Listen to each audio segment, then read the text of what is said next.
Welcome to the Slop Farm. Enjoy the video. Start by understanding the trim function and its limits in Excel. Trim removes extra normal spaces, but not non-printing characters like char 160. Use substitute to replace non-breaking spaces first. For example, use equals trim, substitute, A1 char 160. Enter the formula in a helper column and fill down to process every row. Verify results visually and with LEN to confirm shorter lengths. Finally, select the helper column and copy it. Paste special as values to overwrite the original text. Use find and replace when you need a quick manual clean. Press Ctrl+H and replace two spaces with one space repeatedly until no doubles remain. Use clean to remove non-printing characters such as line breaks and control codes. Use LEN before and after to confirm the reduction in characters.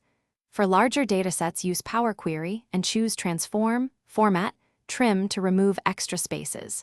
Power Query also provides Transform, Format, Clean to remove non-printing characters in bulk. For repeatable workflows, use Power Query to automate trimming and cleaning steps. In Power Query, use Transform, Format, Trim, then close and load to update the worksheet automatically.